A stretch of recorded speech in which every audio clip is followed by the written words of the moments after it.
mais chegada sabe do quanto a minha cabeça não tem funcionado muito bem. De esquecimento mesmo, né?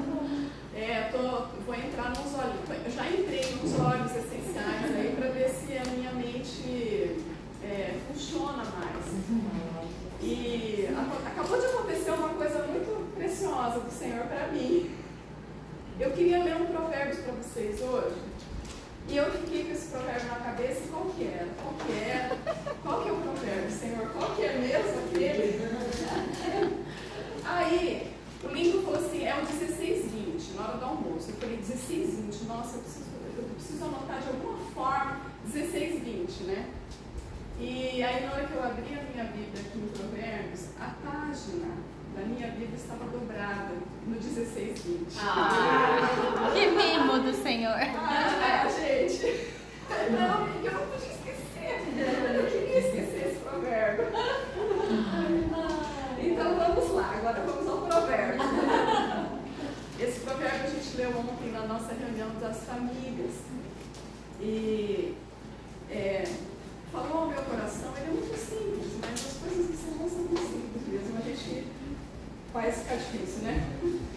É o provérbio 16:20, ele fala assim: o que atenta para o ensino acha o bem, e o que confia no Senhor, esse é feliz. Simples.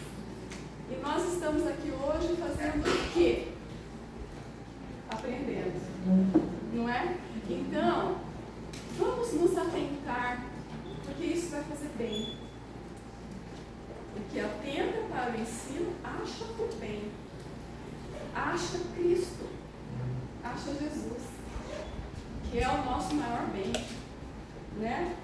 E o que confia no Senhor, e nós confiamos que o Senhor é conosco, que o Senhor está aqui, que o Senhor está nos dirigindo, que o Senhor nos trouxe, esse é feliz. Então hoje nós estamos felizes neste momento, né? Eu queria fazer uma oração então para a gente começar. E nós temos uma visitante, a Cássia, né? Prazer, Cássia. Seja bem-vinda. Deus abençoe, tá? Sua tarde conosco. Acho que é só, né? O que é essa? Eu te gosto. Que linda, de costas, eu não estava vendo quem que era. Vamos orar então. Pai querido, muito obrigada, Senhor, porque o Senhor nos ensina, porque o Senhor deixou a tua preciosa palavra para nos ensinar. Nós te agradecemos porque o Senhor é presente, porque o Senhor é conosco, e pedimos que o teu Santo Espírito tenha liberdade no nosso meio, que o Santo Espírito nos faça estar atentas ao teu ensino nesta tarde, porque isso é para o nosso bem, para que Cristo seja um pouquinho mais formado em nós e para que o nome dele seja glorificado. Nós colocamos a Larissa nas tuas mãos, colocamos os nossos corações nas tuas mãos, os nossos ouvidos, e que o Senhor nos fale através da tua bendita palavra. É no nome do Senhor Jesus que nós oramos e agradecemos. Amém. Amém.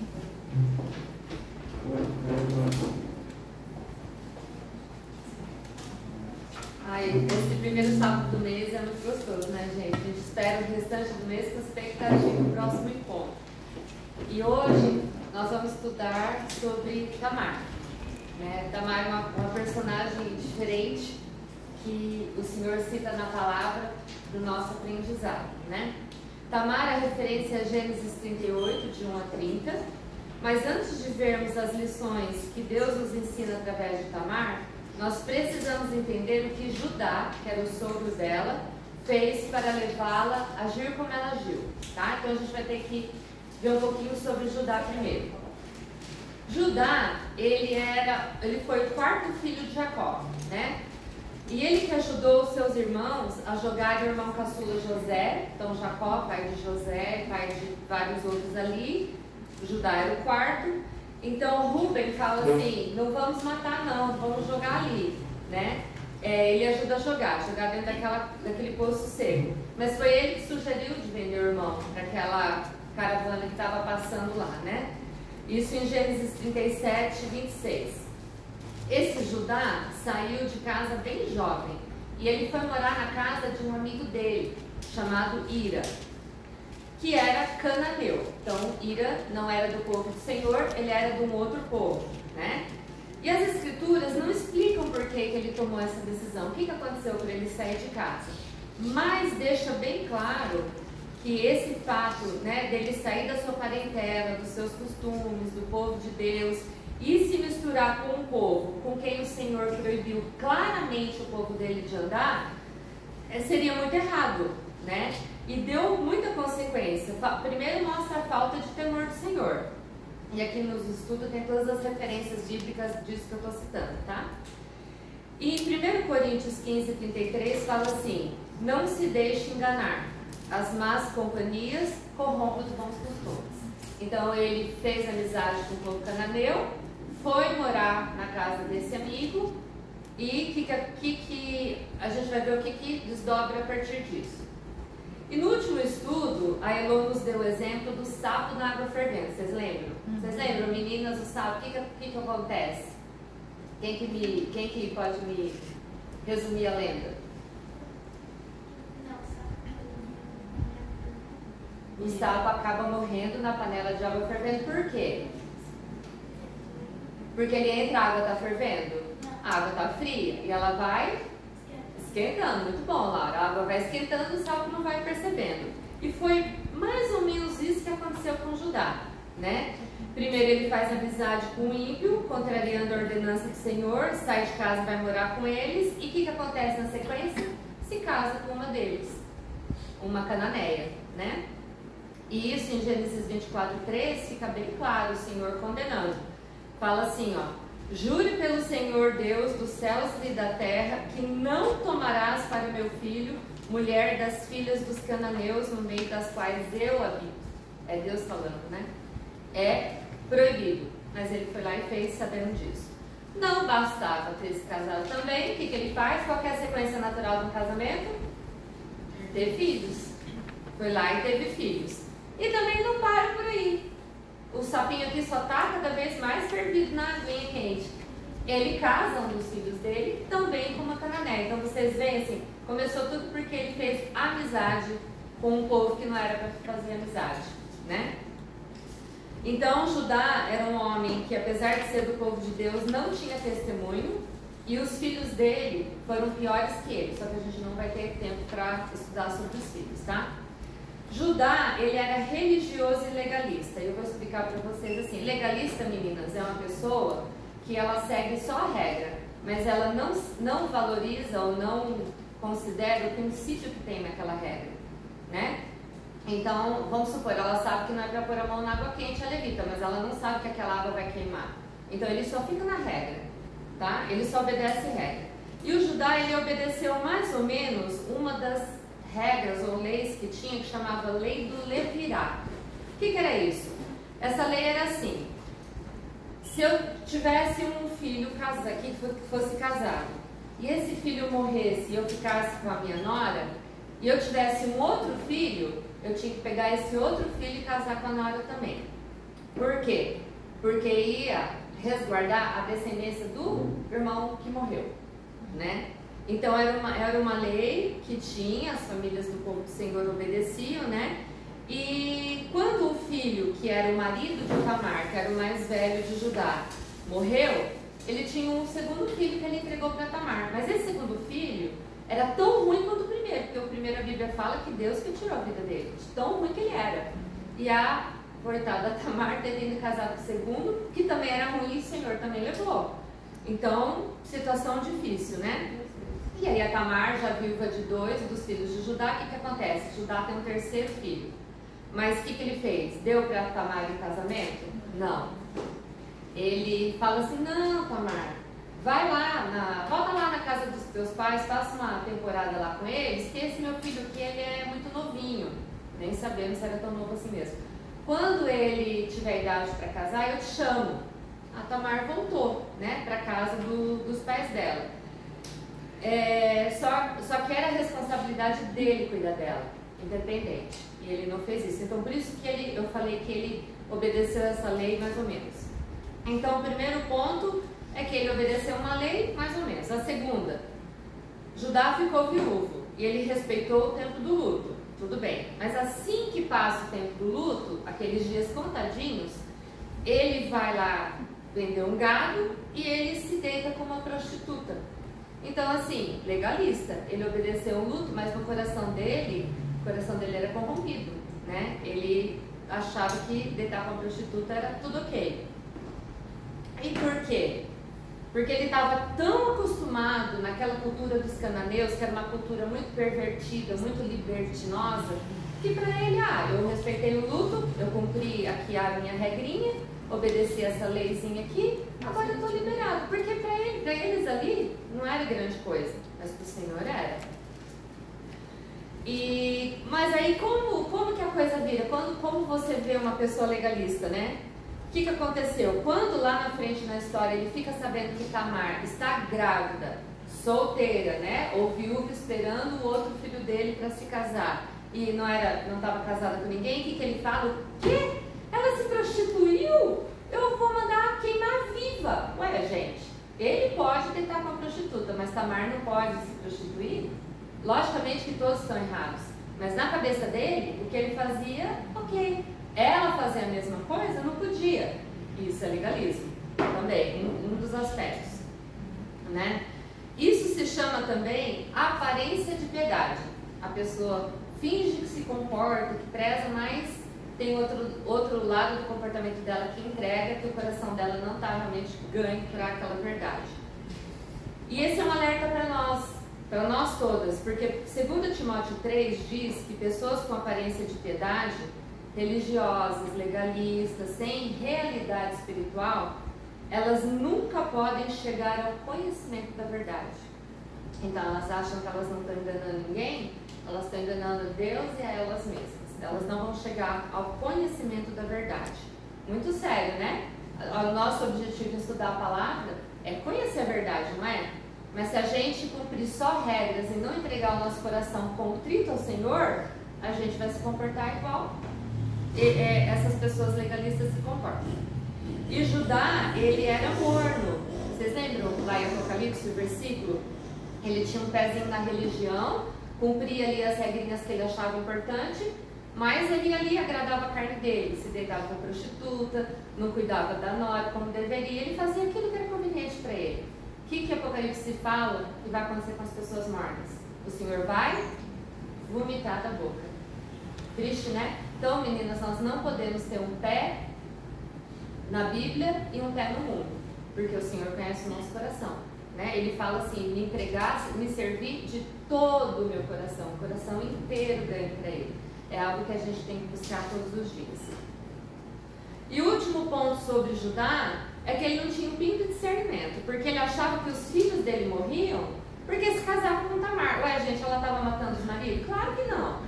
A gente sabe que naquela cultura a mulher fazia de tudo para se casar e para ficar casada, porque era uma mulher desamparada, viúva ou abandonada, ela praticamente passava fome. A família, agora se casou, você é daquele lado lá, nem é mais parente nosso. Então, a falta de discernimento dele, né? E ele não via a maldade no coração dos filhos, porque ele era uma pessoa maldosa. Então, ele não via nada de errado com os filhos dele, né? E aqui ele colocava a culpa na Tamar. E aqui é um alerta muito sério para as mães, né? Será que nós justificamos as ações dos nossos filhos colocando a culpa do comportamento deles em terceiros somente? Claro que, como a gente leu, as más companhias corrompem os bons costumes, nossos filhos podem se deixar levar, mas se eles se deixarem levar, é porque tem algo no coração deles que gostou daquilo. E a gente tem que pedir para o Senhor nos revelar, e nós temos que ir de frente, atacar de frente, irmãs, não atacar o filho de frente, o problema é no Senhor. Porque a gente não pode passar a mão e achar que nossos filhos são perfeitos, porque se eles estão fazendo alguma coisa, é porque tem alguma coisa no coração deles, né? Senão não fariam. E Efésios 1,18 fala assim: oro ainda para que os olhos do vosso coração sejam iluminados. Então a gente precisa fazer essa oração como mães, que o Senhor ilumine o coração dos nossos filhos, para que realmente jogue luz naquele que não está alinhado com a palavra, para a gente clamar diante do Senhor e conduzir conforme o Senhor nos orientar, né? E agora a gente vai entrar então na Tamar, né? Não, tem um pouquinho ainda do Judá, um parágrafozinho só, que são dois lados da mesma moeda. O versículo 2 diz assim, prestem bem atenção. Judá ele viu a Cananeia, está escrito no versículo 2, quando ele estava morando lá com um amigo dele. Depois, quando ele foi vender o gado, ele viu Tamar, né? O que acontece com ele? Qual que é o problema de Judá? Os olhos. Ele não guardou seus olhos e nem seu coração. E sabe quem mais também não fez isso? Sansão. Sansão se envolveu com 3 mulheres porque ele passeava entre os cananeus também. Sansão também não guardou seus olhos. Ele passava inclusive entre as videiras. E ele sendo nazireiro, ele tinha que ficar longe daquilo ali. Ele passeava como se ele tivesse toda a capacidade do mundo de resistir a tudo aquilo. Caiu com 3 mulheres erradas, Sansão, né?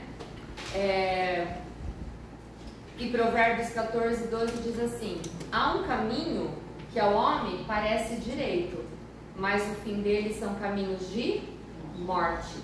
Não foi isso que aconteceu com Sansão? Como que ele terminou? Morrendo, por causa de tudo de errado que ele fez. O Senhor ainda usa no último minuto ali, mas ele morre. E perdeu o quê? Perdeu os olhos, inclusive, que foi a fonte de todo o problema dele. Olha que sério, né? E qual que é a importância de guardar, meninas? Por que a gente tem que guardar aquilo que a gente vê? Porque os olhos são a porta de entrada do nosso coração, né? Isso todas nós, todas as meninas de todas as idades aqui, todas nós somos suscetíveis e passíveis de erro, né? Vocês lembram daquele ditado popular? O que os olhos não vê, o coração não sente? Nós temos uma versão bíblica, né? Que diz assim, Provérbios 4, 23. Sobre tudo que se deve guardar, guarda o teu coração, porque deles procedem as fontes da vida. Mas para chegar no coração, passa pelos olhos, não é? Uma coisa está diretamente ligada e uma coisa afeta diretamente a outra, os olhos e o coração. Vocês lembram lá em Gênesis, no comecinho de tudo, Eva? O que acontece com o fruto? O fruto cai na cabeça de Eva e ela fala, oh, que fruto lindo! Não. O que acontece? O que a palavra fala? Eva viu. Eva viu. Sansão viu, Judá viu, Eva viu e muitos na palavra viram coisas que não deveriam ter visto. Então, meninas, que sério isso, né? Diz lá que Eva viu que o fruto da árvore era bom, o fruto era bom para se comer. Em Gênesis 3:6. E depois nós temos muitos outros versículos sobre esse assunto. E esse assunto fala de uma postura ativa. A pessoa está andando por onde ela não deveria, seja no celular, seja aí para os caminhos da vida, e ela vê algo que ela não deveria estar vendo. Uma postura ativa. Só que tem um outro lado dessa moeda. Então, um lado é a postura ativa. Vamos ver o outro lado agora. O primeiro lado da postura ativa é que foi o que Judá viu. Tá? Agora nós temos o lado B. Tamar quer ser vista. E aqui nesse caso por Judá. Ela quer ser vista. Então Tamar tinha sido injustiçada primeiro pelo seu sogro, que a mandou ir esperar na casa dos pais dela, quando a responsabilidade de mantê-la era dele. Depois ela foi negligenciada pelo segundo cunhado, o primeiro cunhado, né, que era o segundo marido, que lhe negou o filho. E agora o sogro, pela terceira vez, terceira negligência, acontece com ela porque ele não dá o filho mais novo para ela, né? E aí os problemas de Tamar, que já vinham acontecendo, se agravam. Por quê? No primeiro problema, nós não temos evidência, nesse trecho das Escrituras, em nenhum lugar das Escrituras, que Tamar temia o Senhor. Não é falado sobre isso. Mas ela não buscou Deus para resolver seus problemas. Em nenhum lugar fala isso também. Ela não clamou ao Deus verdadeiro, do qual ela tinha uma noção, para pedir justiça e providência, né? O que ela fez? Ela decidiu resolver sozinha o assunto e agir por conta própria. E na Bíblia, gente, não é só ela. Quantos saíram agindo por conta própria e botaram tudo a perder, né? E Provérbios 3:7 fala o seguinte: não seja sábio aos teus próprios olhos. Não siga a tua mente e teu coração, né? Não vá pela tua cabeça. Esse é o primeiro problema. Ela agiu por conta própria. Segundo problema, o plano de Tamar consistia em se passar por uma prostituta, gente. Que coisa horrível! E para isso ela se coloca na entrada da cidade, para ela ser vista, né? Essa é a postura passiva. A postura ativa foi Judá olhar, a postura passiva foi Tamar se colocar para ser vista, né? Ela dá acesso, ela baixa a guarda, ela se torna acessível. E como que uma mulher chega a esse ponto, gente? Quando, no meio onde ela está, as coisas não são tão sérias. Será que para um povo como os cananeus, se passar por prostituta era tão sério assim? Não. Tanto que Judá chega a procurar uma prostituta também. Fazer parte meio que da libertinagem da cultura deles. Então, olha a seriedade de nós cuidarmos do meio onde nós estamos, né? Porque as coisas vão se tornando naturais para nós. Como a Laura explicou, a água vai esquentando e a gente não vai percebendo. A gente vai se afundando no pecado e não vai percebendo.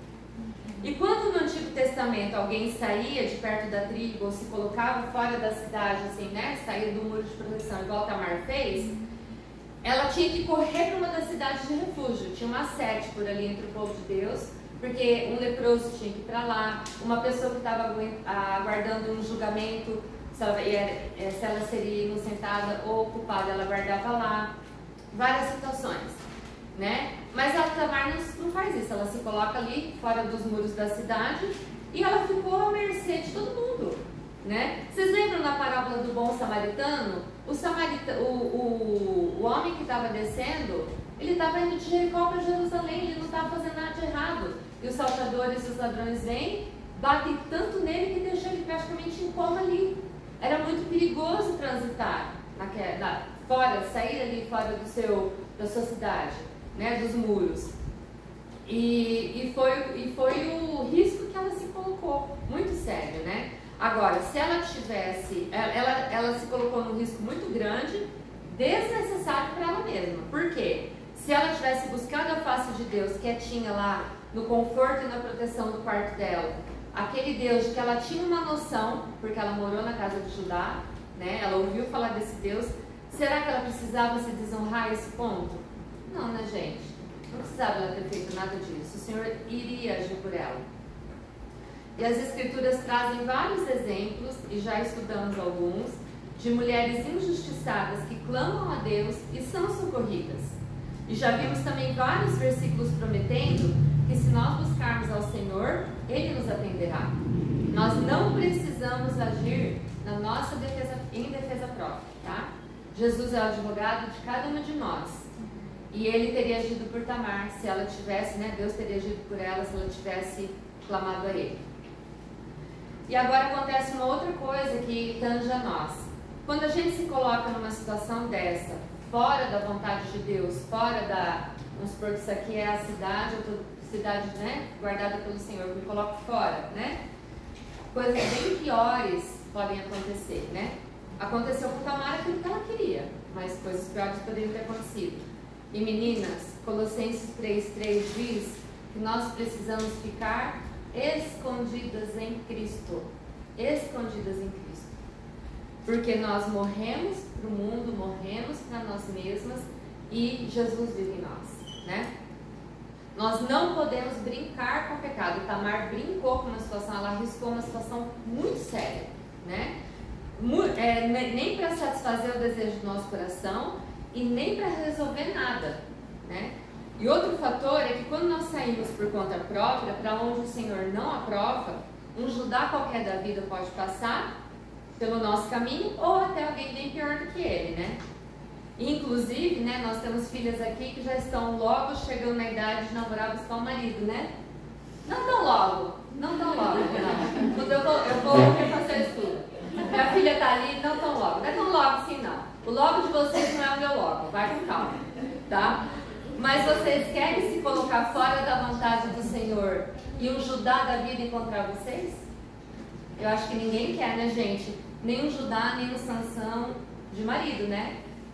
Ninguém quer fazer parte de uma família disfuncional e ser casada com um homem como eles, né? Então, meninas, se guardem e permaneçam escondidas em Cristo, para que o rapaz que se interessar por vocês tenha que buscar ao Senhor para encontrar vocês. Entenderam? Eu vou falar de novo. Vocês não entenderam. Ó, agora vocês vão entender. Vocês estão aqui, ó, escondidos em Cristo, tá? O rapaz, para encontrar vocês, tem que encontrar Cristo primeiro. Aí sim, aí o marido, né? Bênção. Aí vai dar certo. Aí pai e mãe não vai poder nem brigar, não vão poder nem brigar. Então se guardem, né? Para esse rapaz, para encontrar vocês, tem que encontrar Cristo. E ele ainda tem mais. Ele vai ter que pagar um dote, tá? E esse dote é mostrar uma realidade espiritual e não uma aparência de piedade como Judá. Não me vem com gente legalista e religiosa, não, tá? Beleza. Então, é todo, ó, tem testemunha que vocês entenderam. Tem testemunha. Glória a Deus, está entendendo? Toma água aqui, toma. Não é só Nicole, não. Eu já tô tentando ajuda ali, ó. Meninas, um marido que encontra vocês, e vocês também aqui, que também o tempo passa rápido, logo vai chegar. Um marido que encontra vocês, porque encontrou Cristo primeiro, o que vai acontecer? Ele vai tratar vocês com dignidade, ele vai tratar vocês como Jesus tratou a igreja, morreu por ela. Aí vocês vão ter realmente tudo que a palavra promete para um casamento desse, né? Então se guardem, meninas, porque vocês são muito valiosas, todas vocês, e o valor de vocês foi pago com sangue. Não foi um dote pequeno, não, né? E sobre esse assunto, Salmo 37:4 diz assim: agrada-te do Senhor e Ele satisfará o desejo do coração de vocês. Amém? Top. Agora, prostituição. Vamos falar um pouco desse lado da Tamar, né? Tamar realmente ela foi injustiçada e mais de uma vez. Tudo bem, isso a gente concorda. A gente não concorda com como ela resolveu a coisa, né? Mas por ter morado na casa do seu sogro, ela tinha noção de que havia um Deus verdadeiro, né? Que poderia agir por ela, sem que ela descesse tão baixo. Inclusive, o sentido da palavra prostituição é rebaixar o valor. Rebaixar o valor. Como numa liquidação, né? Agora me ouçam com muita atenção todas, irmãs, por favor. Porque isso é para todas nós. Sempre que nós deixamos de agir seguindo os planos do Senhor para seguir os nossos, nós nos prostituímos. Logicamente que não no sentido sexual. No sentido de rebaixar o valor, de fazer algo que não é o melhor que o Senhor tem reservado para nós, não faz parte do plano dele, não tem o mesmo valor, né? Porque as coisas do Senhor, por mais difíceis que elas sejam, elas vão trazer um aprendizado. A gente pode não ser aquilo que a gente queria, mas a gente sai com um ganho, né? Tamar resolveu o seu problema, mas ela resolveu da melhor maneira? Era o melhor caminho? Não, foi um péssimo caminho, foi a pior coisa que ela podia ter se sujeitado a fazer, né? Mas Deus, por sua vez, cheio de graça e misericórdia, Ele reverteu a situação para o cumprimento de seus propósitos. Tanto que Tamar aparece na genealogia. Ela não aparece como um exemplo a ser seguido. Ela aparece como uma pessoa de quem, apesar de tudo, Deus usou para cumprir os seus propósitos, tá? E outra, as consequências ficam, né? A atitude dela, depois teve um filho que lá na frente Jesus vem da descendência dele, ela aparece na genealogia, mas Judá ficou envergonhado, Tamar ficou sozinha sem nunca mais poder se casar, e os gêmeos dela nascem brigando já, igual Esau e Jacó, e criando problemas lá na frente. Eles são citados como problema. Então, gente, não é esse tipo de vida que a gente quer ter. Resolver as coisas por nós mesmas para ter esse tipo de colheita, não é verdade? A gente quer a vontade do Senhor, que é boa, perfeita e agradável. E para acabar, eu quero encerrar com Isaías 55:8-1, que diz assim: porque os meus pensamentos, Deus falando, não são os vossos pensamentos, de nenhuma de nós, nem os vossos caminhos, os meus caminhos, diz o Senhor. Porque assim como os céus são mais altos que a terra, assim são os meus caminhos mais altos. Ao contrário de rebaixar o valor, o contrário dessa prostituição de escolha, os caminhos do Senhor são mais altos, os nossos sempre vão ser mais baixos. Os meus pensamentos são mais altos. Claro, nós não temos a mente do Senhor, e a palavra diz que nós precisamos buscar a mente de Cristo. Então não é sair fazer as coisas por nós mesmos, né? Os meus pensamentos mais altos do que os vossos pensamentos.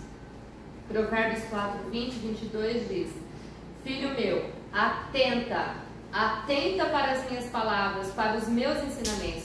Inclina os ouvidos, não incline os seus olhos, incline os seus ouvidos, porque aí o teu olho vai sair, se você inclinar o teu ouvido, ele vai sair daquilo que ele não deveria estar olhando. Não deixe apartar dos seus olhos as minhas palavras e os meus ensinamentos. Se é para você pôr teus olhos em alguma coisa, coloca na palavra do Senhor. A palavra do Senhor, ela é vida. Guardas no íntimo do teu coração, porque são vida para quem as acha e saúde para o teu corpo. Olha que promessa maravilhosa. Vida e saúde. E é isso que a gente quer ter. Para nós, o nosso corpo, não fazer o que Tamar fez, não colher o que Tamar colheu. E nós queremos para a nossa vida espiritual, né? Para a nossa caminhada, vida e saúde, e não aparência de piedade, né? Então, amém, irmãs? Muito ensinamento, né? E muito sério. E eu achei muito precioso que no estudo passado a gente viu a serva da mulher de Naamã, que falou muito ao coração das meninas menores, porque ela era uma menininha que mudou toda a casa de Naamã e até sei lá, o povo todo que estava lá com ele. E hoje uma palavra para mais velhas, das meninas mais velhas, com grandes ensinamentos para nós mães. O Senhor tem falado, nós somos muito privilegiadas, o Senhor tem falado conosco, que Ele nos capacite a obedecer, inclinar os ouvidos e obedecer. Amém.